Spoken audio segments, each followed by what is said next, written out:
Buenas noches, esto es Zona Franca, yo soy Daniel Pacheco. Si algo unifica a la amalgama variopinta del paro es el tema de la desigualdad. Desigualdad de ingresos, por eso la pelea por el salario, desigualdad en la educación, por eso la preocupación por la financiación y la educación pública, desigualdad de género, desigualdad intergeneracional, por eso el tema de las pensiones. La desigualdad al paro es como la cuchara de palo a la cacerola. Y actualmente no hay un tema más relacionado con la desigualdad que el trámite de la reforma tributaria en el Congreso. Por eso es muy extraño que el paro esté hoy más preocupado por el salario mínimo que por la reforma tributaria. Por eso es extraño que Cambio Radical, el partido que le está dando los votos definitivos para aprobar la reforma tributaria en el Congreso al gobierno, esté pasando de agache en las consignas de quienes siguen saliendo a la calle a protestar. Y aquí hay que decir que el paro está en mora de pasar de la calle a la acción. No se trata de decir que deberían sentarse a negociar con el gobierno en sus términos, en su famosa conversación nacional, pero sí parece haber dos limitaciones en el paro, en el movimiento, que reducen su efectividad. La primera, por un lado, está el problema de la falta de representantes de las posiciones variopintas de este paro. Y entonces los sindicatos y los estudiantes han centralizado su interlocución. Por eso han puesto de frente temas como el del salario mínimo. Un tema que tiene un alcance limitado para reducir de fondo los problemas de desigualdad, un tema que afecta solo a los asalariados en Colombia y deja por fuera a todos los demás trabajadores, casi la mitad de los trabajadores que son informales. En segundo lugar, lo que limita la efectividad del paro es que sigue concentrado en la calle y deja de lado la política. Lo que se ha logrado en términos de movilización ciudadana durante estas 2 semanas largas de paro es cierto que no tiene precedentes. Sin embargo, parece que el paro se está dedicando más a discutir con el ESMAD en la calle que con, digamos, Germán Vargas Lleras y la coalición del gobierno que está por aprobar la reforma tributaria. Mientras tanto, y pasando por encima de la protesta, el país político avanza sin muchos problemas en la aprobación de una reforma que profundiza el modelo asistencialista, que reduce los ingresos que el Estado recoge vía impuestos y por lo tanto los que puede redistribuir. Y avanza en su agenda proempresa, con la esperanza de que sea la empresa privada y los empresarios con gabelas tributarias los que repartan la riqueza en este país. Aquí arranca Zona Franca.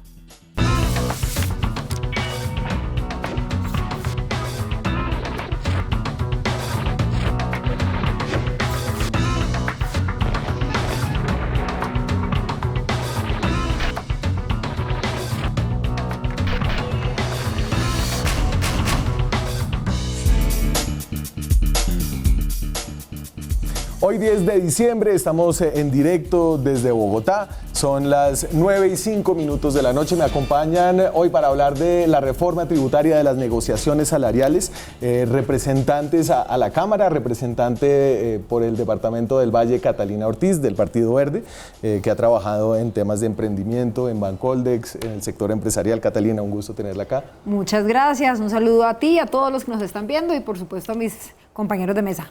Gabriel Vallejo es representante del Centro Democrático del departamento de Risaralda, Cámara de Comercio de Pereira, también sector empresarial. Un gusto tenerlo por aquí, Gabriel. Daniel, mil gracias por la invitación. Bueno, primera vez en Zona Franca, hacía rato quería estar en este programa. Un saludo muy especial a todos los televidentes y a mis compañeros, por supuesto, de panel.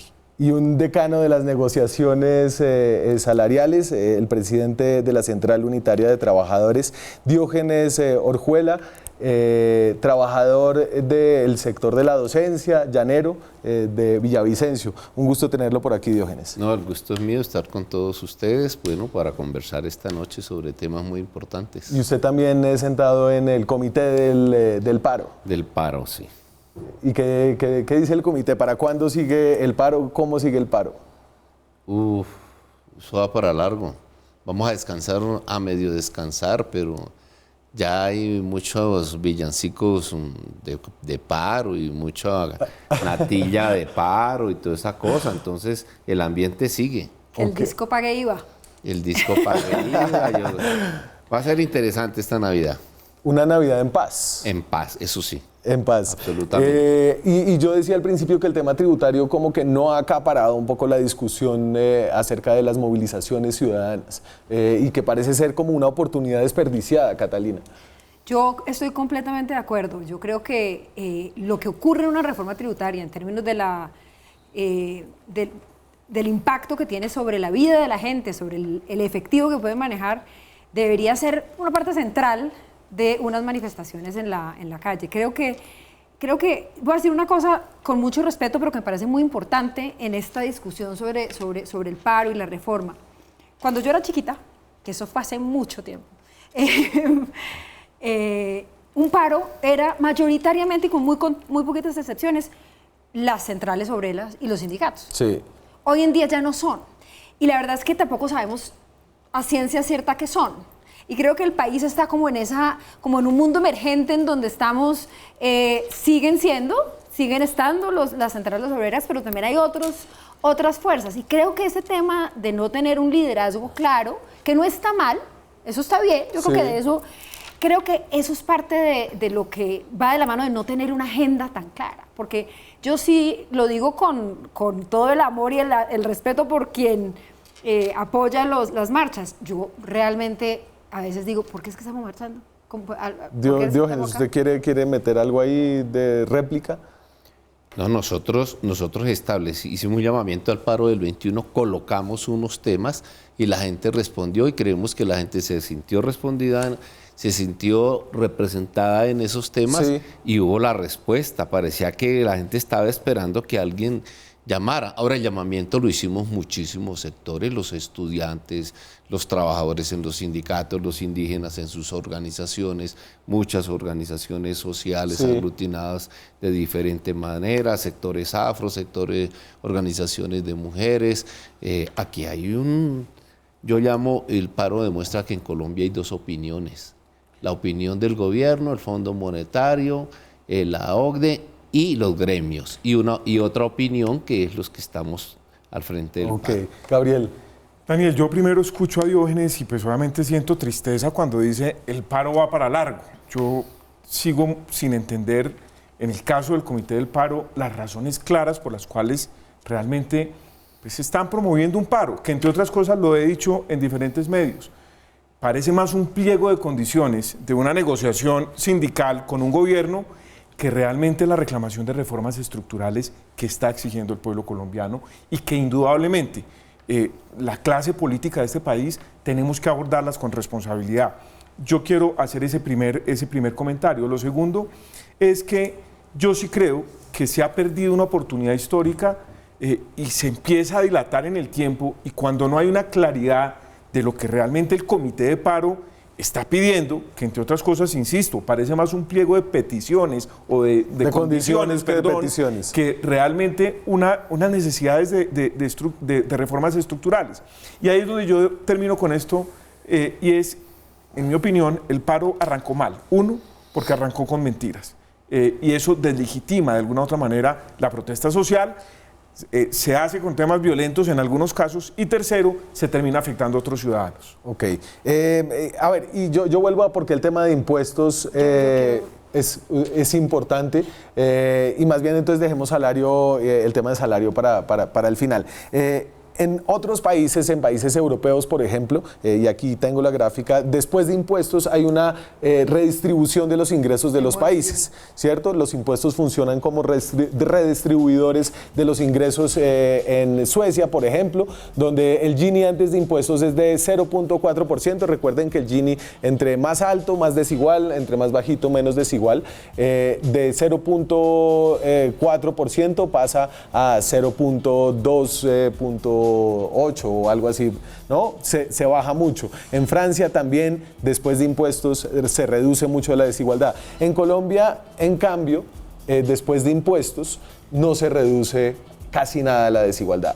Eso es una de las vergüenzas nacionales, es decir, nosotros recogemos unos impuestos, no los gastamos y queda todo igual, todo el mundo queda igual de desigual. ¿Qué apoyo yo? Y que es una cosa que yo sé que Duque lo anunció, pero yo digo, oye, increíble que no se conozca más.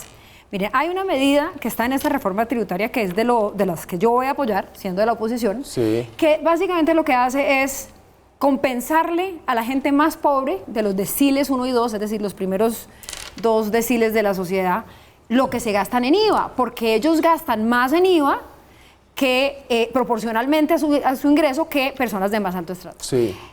Carrasquilla quería hacer eso, pero cobrándonos. Y yo le dije, porque la proposición la escribí yo, no, ¿y por qué no lo hacemos sin cobrar? A ver, Carrasquilla proponía subir el IVA a 2 puntos y hacer una devolución. No, él proponía universalizar el IVA. Es decir, cobrarle a toda la canasta. Bienes de la canasta familiar. Los bienes de la canasta Exacto. familiar. Subirlos Lo que ahora vamos a hacer es, o por lo menos está en la ponencia y ojalá quede aprobada, es decir, vamos para que la gente le tenga confianza al Estado. ¿Usted cree que el colombiano cree que el Es un Estado subsidio, colombiano... una transferencia. Claro, pero ¿usted cree que el colombiano promedio dice, a mí me van a devolver algo? Vamos a mostrarles que sí. Y con eso eventualmente podemos seguir haciendo este tipo de medidas que sí son bastante progresivas. Ok, déjeme coger como un todo esta reforma tributaria, sí. Así, dos cosas muy sencillas. Sobre la devolución del IVA. Normalmente hay una tendencia entre quienes desconocen que hay otra opinión en el país como la que está expresando mi queridísimo interlocutor, y es desconocer que hay objetivos, desconocer que hay el paro, desconocer que hay la lucha y desconocer que no se tiene razón, que es lo que está haciendo el presidente Duque en medio del debate. Ese tal paro no existe. Ese tal paro no existe. No lo ha dicho causa, nunca. No tiene nunca no tiene causa, no tiene motivo. Yo te dejé hablar. Yo te dejé hablar. Entonces, y ese es el problema gravísimo que tenemos ahora. Lo otro, mencionaste unos países, y esos países tienen una característica muy particular. Es que la tributación es progresista, es progresiva, no es regresiva acá. Es que el que más gana, más paga. Como manda la Constitución colombiana. Y ese es un principio general en el mundo, y los países desarrollados la tienen así. Los que tienen más plata son los que más pagan. Aquí todas las reformas caminan a darle más gabelas a los grandes capitales y a clavar a la clase media y de menos ingresos, ¿sí? Sí. Para resolverle las ganancias al gran capital, cargan de impuestos Pero a la entonces población. déjeme interpelarlo, Diógenes, y es que el Comité del Paro y la organización ha estado, digamos, más enfocada en la negociación de salario mínimo, que es una cosa que le interesa a su gente, a los trabajadores, ¿cierto?, que en una oposición política a la reforma tributaria, que ha pasado ya una primera ronda de discusión con amplia votación, que conformó una nueva coalición en el Congreso con Cambio Radical pegado al menos hasta ahora a este proyecto. Uno de los tres ejes de nosotros es la reforma tributaria. No, y era una de las primeras peticiones, era retirar la reforma tributaria. Claro. Obviamente una petición, con todo respeto, absolutamente irresponsable en el momento en que está atravesando el país. Todos sabemos lo que le costaría al país de no aprobarse esta reforma o ley de crecimiento económico, reforma tributaria. Entonces, digamos que esa era una petición. ¿Usted se refiere al límite que estableció la Corte Constitucional, que declaró inexequible la ley de financiamiento este año? Entonces, por eso están corriendo a hacerla otra vez, porque si empezamos 2020 sin esta reforma aprobada, empezaríamos con el régimen de impuestos de Juan Manuel Santos, básicamente. Exactamente. Y digamos que... ¿Pero eso sería tan grave? No podría darse una discusión prolongada, es decir, que el país realmente escuche, digamos, y tenga pues cuando uno ve la distribución del Gini que vos mostraste ahí, sí, ¿cierto? Una medida como esta del IVA que te estoy diciendo es una medida que tiene un impacto directo sobre ese Gini, porque si uno lo que hace es coger y devolverle a los deciles 1 y 2 el IVA, eso tiene un impacto sobre el Gini inmediato.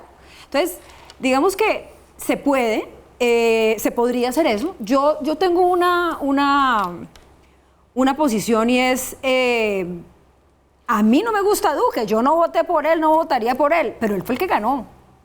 Entonces me parece que tiene el derecho a gobernar con un consenso alrededor de los impuestos que él sea capaz de construir. Ok.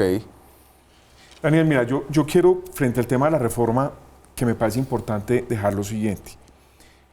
Y hay que sincerarnos con el país. Para mí, en mi opinión, el problema estructural económico más grave de Colombia es la informalidad. Aquí a nosotros no se nos puede olvidar que 12 millones de colombianos están en la informalidad. Nosotros nos volvimos un país de rebuscadores. Es decir, 12 millones de colombianos, de los cuales casi 7 están en el sector agropecuario. Es decir, casi la mitad de los trabajadores. Prácticamente el 50%. El 60%. Y ese es un problema estructural que obviamente tiene alguna correlación con la enorme desigualdad, porque entre otras cosas son trabajadores que se levantan todos los días y al final de su vida no tienen una pensión y no tienen absolutamente una seguridad social como mínimo. Es ahí donde yo les reconozco a este gobierno, al gobierno del presidente Iván Duque, que esta reforma es audaz en el tema de generación. ¿Usted cree que reduce las desigualdades? Ah, no, pero por supuesto. Y le voy a decir por qué la reduce. Eso es, digamos que es una pregunta técnica sobre la cual no hay una decisión todavía, yo creo que pero hay usted unas cree que va en ese medidas camino. Que la aumentan, esas exenciones la aumentan, y hay otras que apuntan que... Déjeme hacerle las sumas y restas de esta reforma antes de que nos vayamos a nuestra primera pausa. Entonces, esta reforma le cobra más impuestos a algunas personas, menos impuestos a otras personas, y tiene unos nuevos gastos sociales, que son estas medidas como la devolución del IVA para las personas más pobres del país. Entonces, menos impuestos a las empresas. Eso tiene un costo de 18 billones de pesos en el 2020. Después hay un recaudo de 8, perdón, ahí hay un error. Hay un recaudo superior por impuestos a los más ricos de 3.4 billones. Hay más gastos sociales y eso implica un menor recaudo, digamos. Usted pierde plata al tener que hacer estas transferencias y eso nos da un ingreso neto por esta reforma tributaria de menos, perdemos casi 5 billones de pesos. En el 2021 esa suma sube a 9 billones de pesos, es decir, cada vez esta reforma tributaria es más cara porque le deja de cobrar impuestos a las empresas y a las personas jurídicas y cobra un poquito más de impuestos a las personas naturales, a los más ricos, pero no tanto para suplir el desbalance. Y ahí hay unas preocupaciones sobre el balance fiscal y el futuro que nos deja esta reforma, Diógenes. No, sí, es que evidentemente todo el afán de la reforma son esos 8 o 9 billones que van para los empresarios y que se los tienen que conseguir de otro lado, y esos son los sectores de ingresos medios y de ingresos bajos. Y el problema de la informalidad no es un problema estructural, pero, es un venga, problema de la política económica dice, que acabó con las fuentes de empleo. Vallejo dice, el representante Vallejo dice que si le bajan los impuestos a las empresas, que son muy altos en Colombia, eso va a generar más trabajos formales y que puede ser una medida de tener más trabajadores en el sector formal que no esté atada, digamos, a subir el salario mínimo. No es cierto, la única forma de dar más empleo es desarrollar el aparato productivo colombiano que fue destruido, el agro. Estamos importando 14 millones de toneladas de alimentos y la industria se cayó casi toda porque este país lo volvieron importador. Es tan grave las importaciones que la meta del plan de desarrollo es que las importaciones deben crecer al 9 y las exportaciones al 5. Está en el plan de desarrollo. Sí, pero eso no da empleo, eso no da nada. Nos da la razón. Esta reforma, esta ley de crecimiento le apuesta como ninguna otra en la historia reciente de Colombia a la inversión en el sector agropecuario. Por ejemplo, las megainversiones al sector turístico. ¿Qué significa? Que claramente hay una línea, Daniel, de creación de empleo y de formalización. El régimen simple.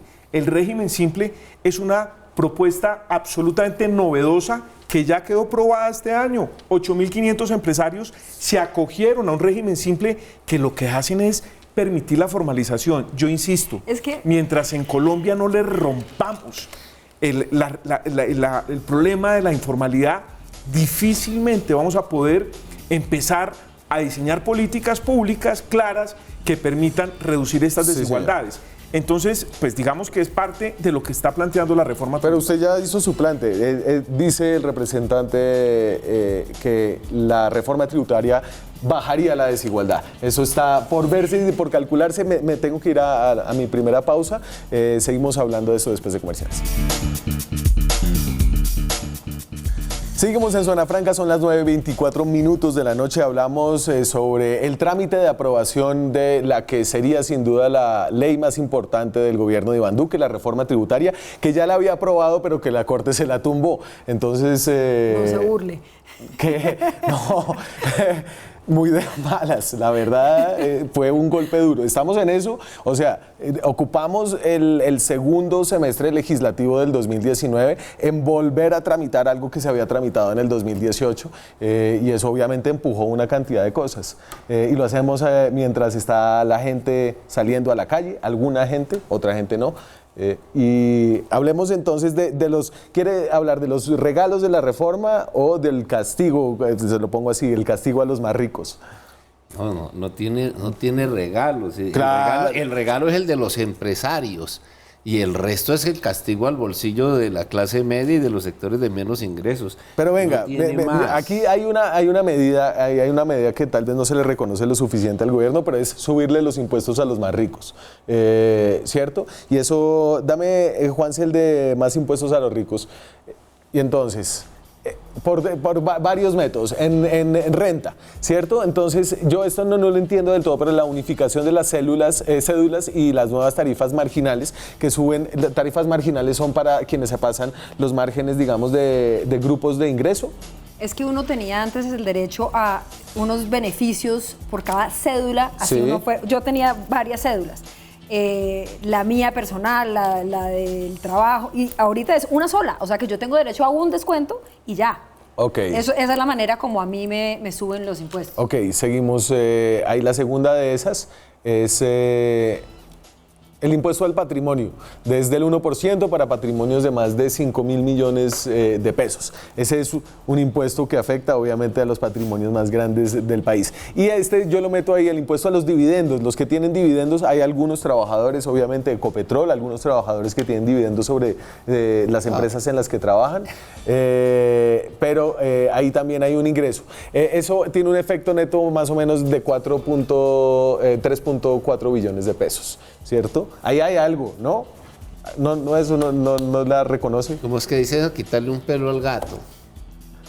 Sí, es que eso es real. Quitarle un pelo al gato. Proporcionalmente, un empleado proporcionalmente paga más impuestos en este país que lo que puede estar pagando el señor Sarmiento Angulo.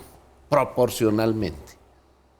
Esa es una buena pregunta. Proporcionalmente. Pero yo Esa es no una buena estoy de pregunta. acuerdo. ¿Verdad? Yo no estoy de acuerdo porque, Daniel, lo primero es decir No, que pero eso es una pregunta, es decir, es una pregunta de hecho, habría que hacer el cálculo. Claro, por supuesto. Ahora, ¿qué es importante de la reforma? Y usted lo decía ahora. Lo primero es decir que la reforma se mantiene que el que más gana, más paga. Eso no es cierto, que este es un beneficio, como lo han dicho algunos, para los ricos, en donde es una propuesta regresiva e inequitativa. No, esta reforma, digamos que reafirma el criterio de equidad, el que más gana, más paga impuestos. Y segundo, El que más gana como persona natural. Sí, claro, como persona natural. Esa filosofía es lo que más me gusta. Lo segundo, Independiente de que siga creyendo que es Lo poquito. segundo, un mito que han querido vender. Hay que decirle a los colombianos que se ganan menos de 40 millones de pesos al año, que su régimen se mantiene igual, es decir, no tienen impuesto a la renta. Y lo tercero, no podemos olvidar una de las grandes noticias que se le dio a los pensionados, y es que esos pensionados de un salario mínimo Y espérese, y iban a vamos tener un allá beneficio. con Esa otro. es una tumbada.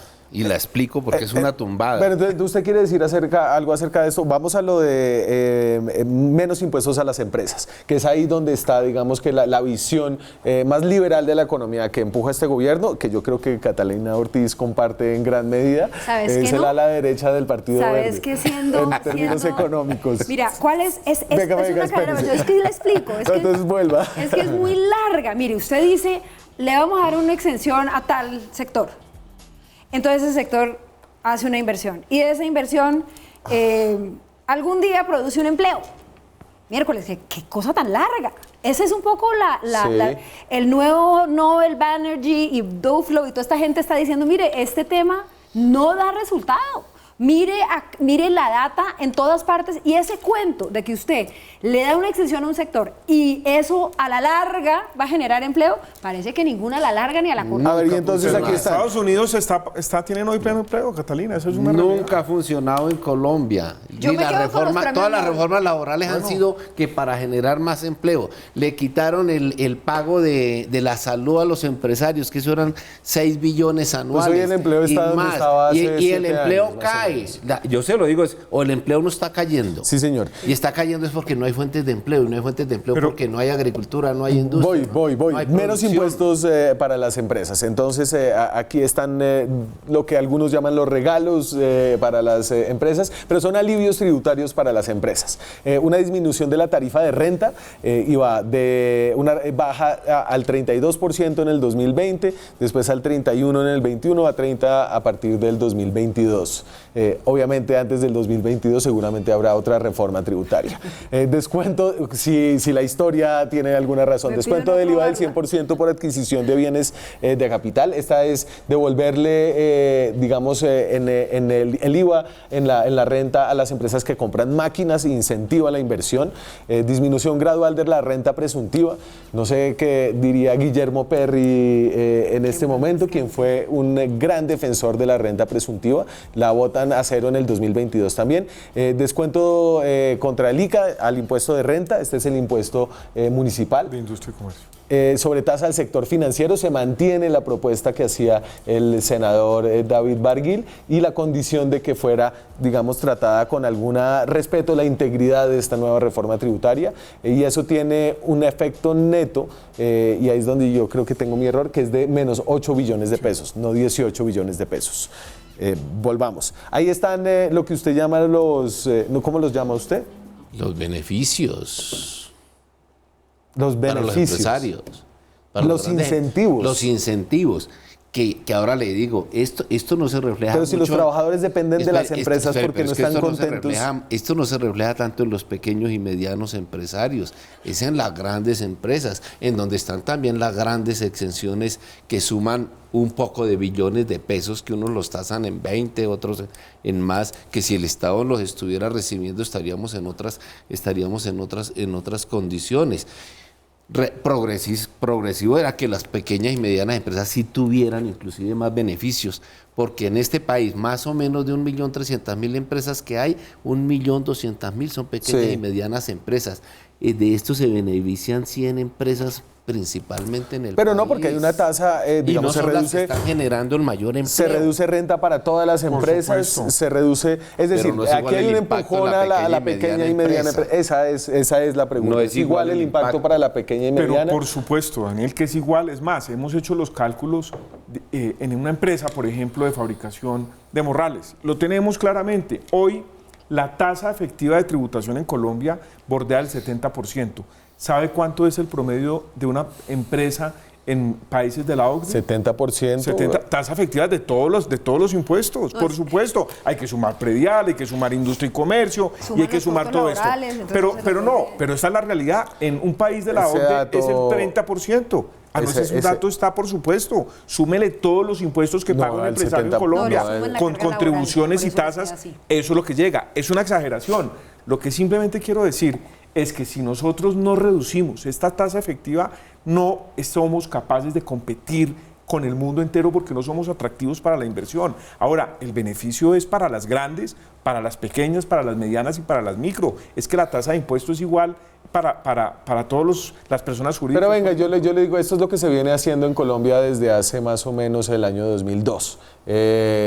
Digamos, una flexibilización de los mercados laborales, una reducción de los impuestos asociados al trabajo, una reducción de los impuestos a las empresas. Ha sido un proceso gradual y no ha dado unos resultados que uno pueda decir en términos de empleo hoy en día que sean importantes. Sí. En términos de crecimiento sí, pero entonces ahí es donde se habla de la desigualdad. ¿Cómo crece la economía y no crece el empleo? Pero Daniel, yo con respeto creo que no es cierto cuando dices que se ha venido flexibilizando el tema laboral. Por el contrario, nosotros tenemos una legislación laboral anacrónica de los años 70 para un país que no tiene las tecnologías. Y lo segundo, yo le recuerdo que en el gobierno anterior se creó la sobretasa de renta y el CRE, en donde nos llevaron a tasas de casi el 40%.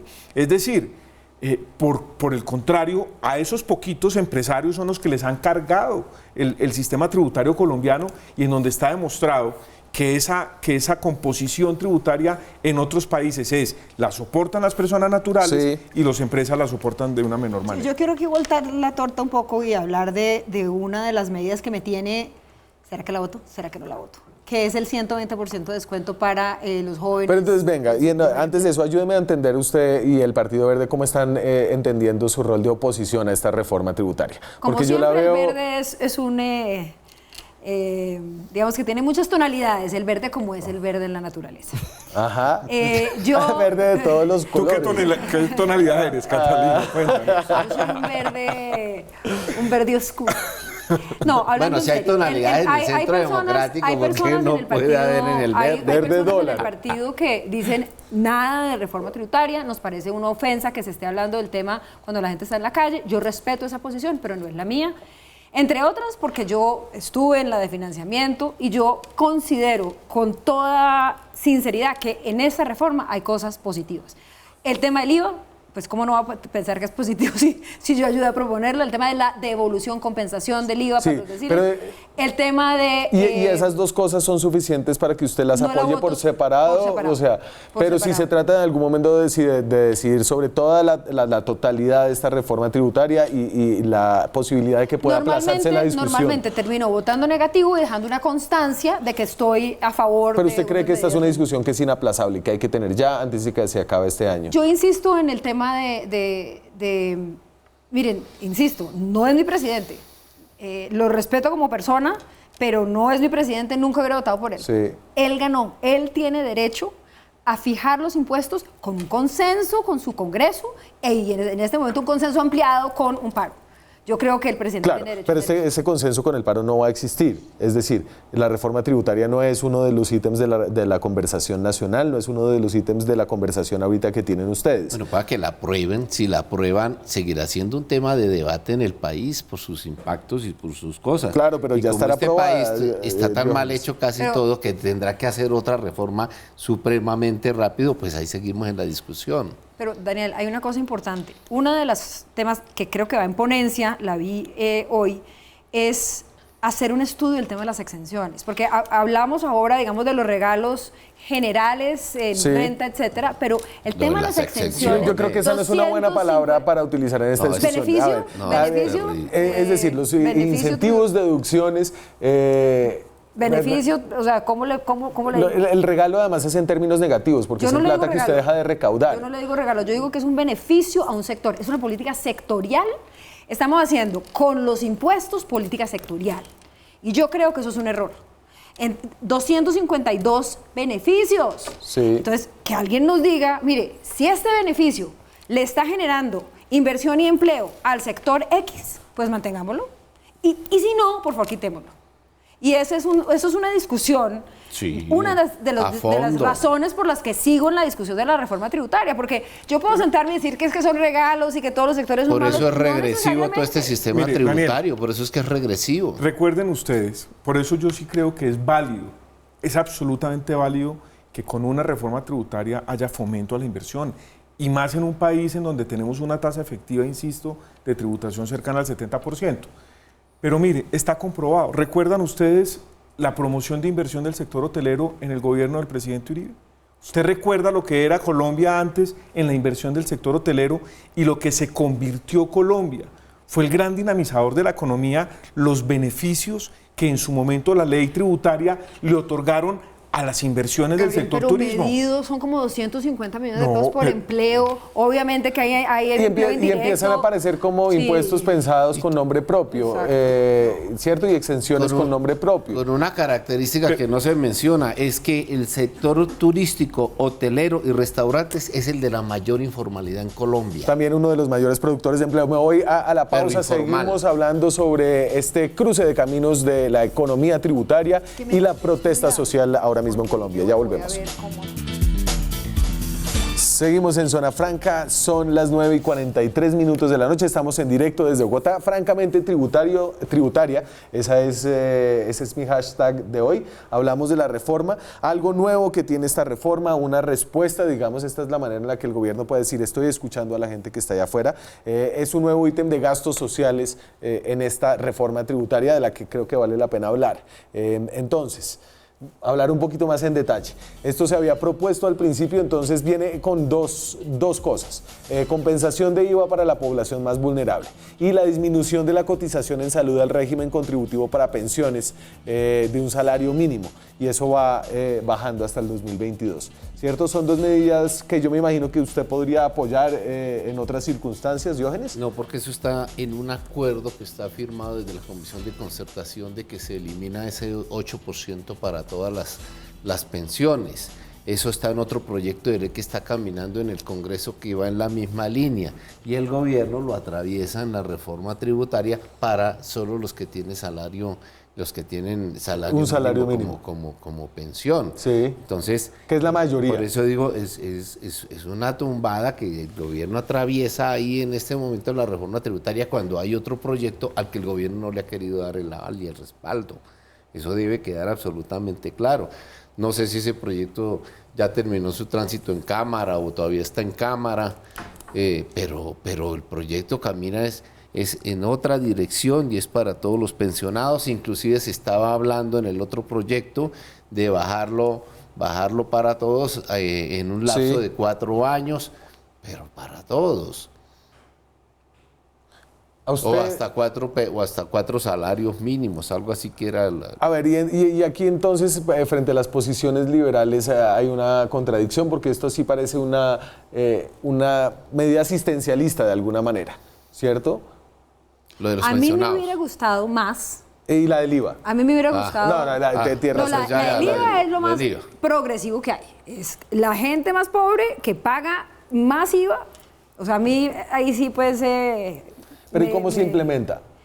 A través de los subsidios. La gente que hoy en día está pagando subsidios, aquí hay muchas cosas que tienen que pasar. Hoy en día, en Colombia, hay muchos que reciben subsidios que no deberían recibir y al revés. Hay un esfuerzo grande por mejorar ese tema. Entre otras cosas, nosotros tenemos que pasar de subsidiar el estrato, porque es que no se subsidia la casa, se subsidia lo que se gana un hogar. Todas estas cosas que están pasando alrededor de los subsidios van de la mano con que cuando te pagan el subsidio, te devuelvan, que no Pero es una devolución, es una compensación. ¿cómo está escrito ahorita? Es decir, se hace a través de la DIAN, hace la repartición. Dice a través del CISBEN o quien haga sus veces. Así dice exactamente porque yo lo escribí.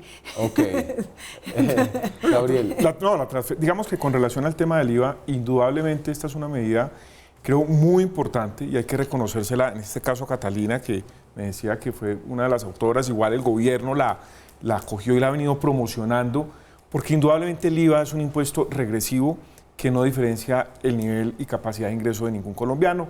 En este caso son 3 millones de colombianos los que se van a beneficiar y se van a hacer las transferencias bimestrales.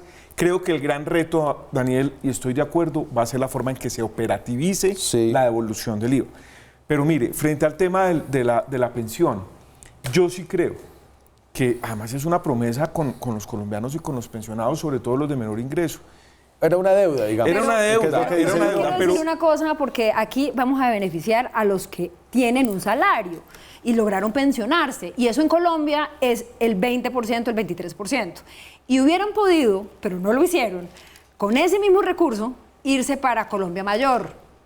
Y en Colombia Mayor esa plata les hubiera rendido más. Pero como los señores de Colombia Mayor no tienen quien vaya y los defienda en el Congreso, la plata se quedó en los pensionados de un salario que a Diógenes le parece que es muy poco, entiendo pero yo digo, oye, había cómo hacer más con esa plata, es decir, hacer más con gente además de menores recursos. Ya dentro del sistema pensional hay una regresividad, digamos, en la repartición de los recursos, que también debería ser un tema de debate en todo este momento de paro nacional. Pero te lo digo de esta manera muy sencilla, cuando a los empleadores los excepcionaron del pago de la salud, el gobierno lo hizo de un solo totazo. No se puso en reparos ni en dividir, en separar en varios años. Un solo totazo valía 6 billones de pesos. Hacer lo mismo con los pensionados costaba 2 billones de pesos. Eso sí no se puede. Pero Diógenes, recuerde que cuando eso sucedió, llegó la sobretasa del CRE en Colombia. Es decir, si bien hubo un tema de la salud de los parafiscales, se generó la tasa del CRE. Pero mire, yo sí creo, igual, estoy de acuerdo con Catalina, en el tema de adulto mayor tenemos una deuda social inmensa con personas que hoy no tienen ninguna pensión. Pero ¿qué es lo importante? Yo creo que a las que no atiende esta medida. No atienden porque no tienen la pensión. Pueden tener el auxilio de adulto mayor. Pero yo sí creo que enviar un mensaje a los pensionados de un salario mínimo, de que se les va a reducir su aporte a la salud, que hoy es del 12%, gradualmente al 8%, después al 4%, es una buena noticia. Yo creo que aquí hay que también aprender a mirar, en medio de estas dificultades fiscales del país, pues las buenas noticias que finalmente le damos a los colombianos. No los vamos a resolver el problema todo de una vez, Daniel, pero sí es una noticia importante. Y ahí nos venden también esta popular, estrambótica propuesta de los 3 días sin IVA, ¿no? Ay, Dios, que nos coja confesados. Los 3 días sin IVA, esa es como una cereza. Yo, la verdad, esa medida, miren, esa medida es más lo enredada, esa medida es más lo fiscalmente difícil de controlar. Ellos dicen, no, que con la factura electrónica, ¿usted cómo va a saber que eso usted todo no lo vendió ese día? Esto se ha hecho para mover cierto tipo de inventario que no es a ver, necesario esto mover no le gusta a los economistas, obviamente sí le gusta a la gente y a los comerciantes. Me tengo que ir a la pausa y terminamos hablando de la puja por el salario mínimo que comienza ya. Estamos en diciembre, 10 de diciembre, ya volvemos. Seguimos en Zona Franca, son las 9:55, hablamos de salario mínimo.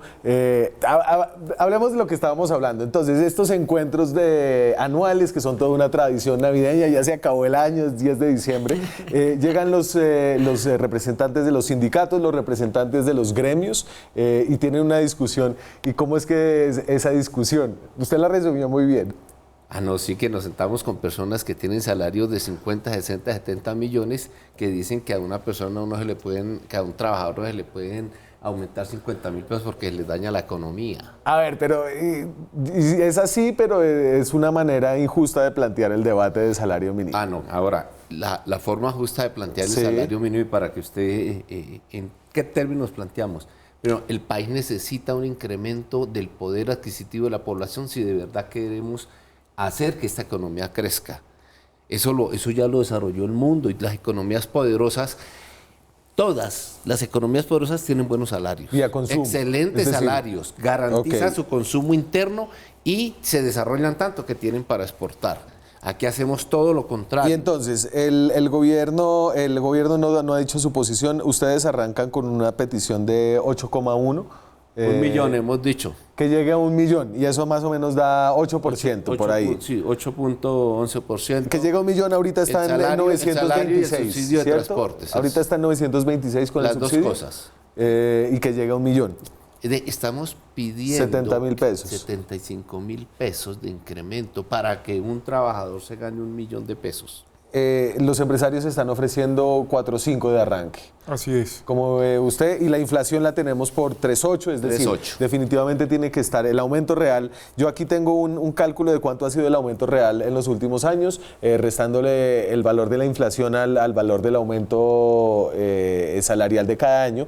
Y efectivamente, 2018 llega a un aumento real del 2,8%. Si este año la inflación está alrededor del 3,8, 4, sería un aumento real de 2%, es decir, no se cumpliría lo que dijo el presidente que sería el aumento real más grande en los últimos 25 años, pero un aumento del 8% que proponen los sindicalistas sí nos pondría por encima. ¿Cómo cree que se enfrentará esto? ¿Difícil esta negociación en esta coyuntura o no, Catalina? Muy difícil.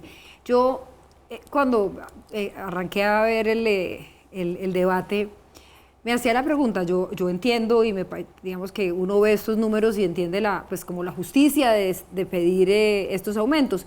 Ahora, en todas partes del mundo van asociados a productividad y nosotros digamos que hemos hecho a veces caso omiso de ese tema.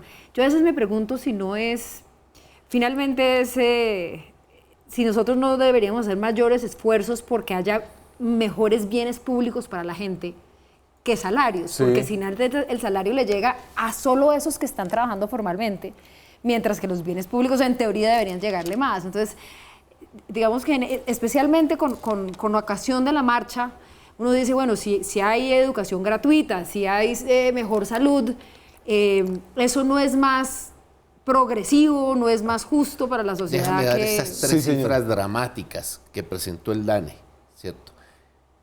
La cifra de los que ganan más de 2 salarios mínimos bajó del 18 al 15%. La cifra de los que ganan menos de un salario mínimo subió del 44 al 47%. Sí.